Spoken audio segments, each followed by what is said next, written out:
What's up everyone, it's Iceman Oz, aka Jay, and in today's video I wanted to go over Battlefield 2016 in more depth. Now if you don't know what I mean by that, I made a video a couple of weeks ago regarding Battlefield 2016 and I didn't really go in a lot of detail about it. I really just gave the facts and I didn't really give a lot of the speculation that's been going around and my personal opinion on what the game will actually be. So that's what we'll be doing today in this video. So to start off with, we'll go over the facts. So first off, we know the release date. We don't know the exact release date, but we know pretty much when it's going to come out. Between October and December, we know that the reveal will probably be at E3, which is around June, so it's going to be around that time, and that's when the hype train will start building, the release will come, and we know this based off previous releases of Battlefield games, and games in general. We know that in Q4, that's when all the games drop, and that's no exception here with this new Battlefield game. And the other thing we know is it's going to be a military-themed shooter,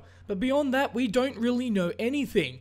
And this is where we go into the speculation part of the video with some minor things that I think can back up these claims. So if we're going to be throwing game names out there, let's start with Hardline 2. Now I don't think this game will actually be released, mainly due to the negative stigma on it, right? Like, people know that it's not a great game to many people. To me, I don't mind it, but a lot of people out there just are not a fan of the cops and robbers thing, and you can see that by the player counts. There are not that many people playing Hardline in retrospect, comparing it to Battlefield 4, Battlefield 3. You know, it's just not a game that latched on with the Battlefield community. So I think I can safely say that Hardline 2 is out of the picture, but if anyone assumed that Hardline 2 is going to come next, I don't know what to think, but that's quite interesting if you did believe that. Then we go all the way to the Battlefield, which I was a huge part of building a case for, Battlefield 5 Armageddon. If you want to see the video to that, I'll leave a link in the description and you can see what I'm talking about. Basically, I covered it while I was in pre-production and in post-production. There is a lot of talk about this not being real, although it's a source. It's not confirmed, obviously, so I was just bringing the information that was out there. It's not a confirmed source. I'd like you to keep in mind. I definitely recommend you take that with a grain of salt. And then there's Battlefield 2143. And this is just pure speculation, right? That because there were so many Easter eggs in Battlefield 3 of Battlefield 2142, it could be a sign that the game was in pre-production at the point of Battlefield 3 and it would be releasing now. Now, on a timescale period, that actually makes sense. And who knows, they may have had the idea and they just scrapped it later on. This is information that we don't know, obviously, and it's all just speculation. But if you were to ask me what's needed for the next Battlefield game, I'd say something along the lines of Battlefield 3 or BF5 2, that type of game.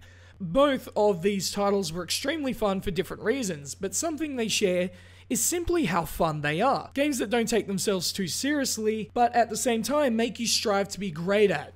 In Battlefield 4 and Hardline, I feel like they missed the mark when it comes to those factors. One thing I'd like to add to that is if we go down the Bad Company 3 route, a good single player is absolutely required, right? Hopefully one that isn't on rails, a linear experience which we're so used to, that's quite frankly made people try to avoid the single player for the most part. Think about Battlefield 3, Battlefield 4, how many people do you see actually playing those things and enjoying them? I can say from personal experience I'm not a big fan of them just because they're so predictable in their outcome and you're just running one direction the whole time. Not my thing. And the reason if you're doing BF5 3 and the single player is so important is because of Bad Company's 2 single player, right?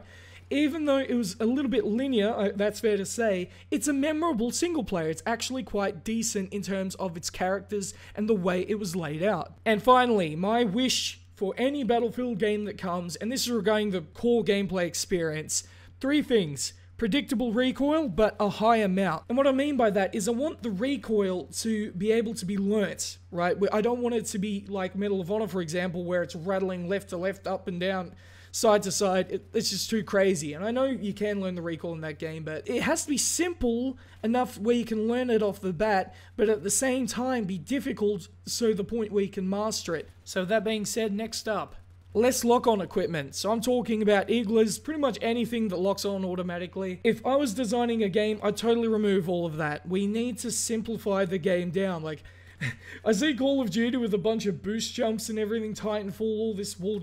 Look, you don't need that. You just need the game to be simple. Shoot guns at people. That's it. That's all we need. And finally, this is a very specific request, but a higher emphasis on squad deathmatch.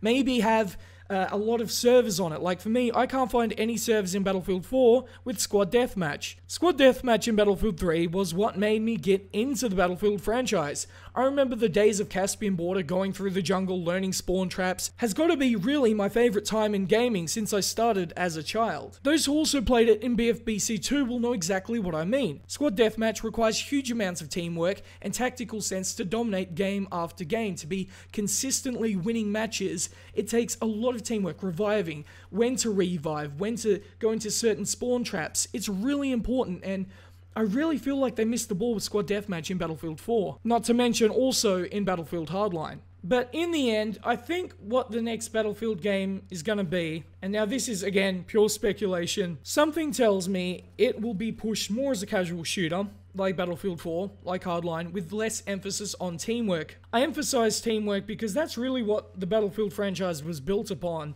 and they really aren't going down that route. Here's an example. Battlefield Hardline, I think, is the reenactment or the best impression of Call of Duty that Battlefield could do. And with that mindset, I don't really think they're going to create a good Battlefield game anytime soon. I'd also expect to see in the next game a lot of broken stuff on release. We don't even know how long this game's been in production. If we're going back to the Battlefield 2143 thing, it's arguable that this game has been in production for 5 years, and if so, great, we're probably gonna get an awesome game on release because they've had so much time to make it. But my prediction is it'll be a game that's been in production for 8 months and release crap, and they'll develop it over time and it'll fall short once again. But if that happens, you know, it might push me away, and I know it'll certainly push others away. But there it is, guys. Let me know in the comments section below what you think about the next Battlefield.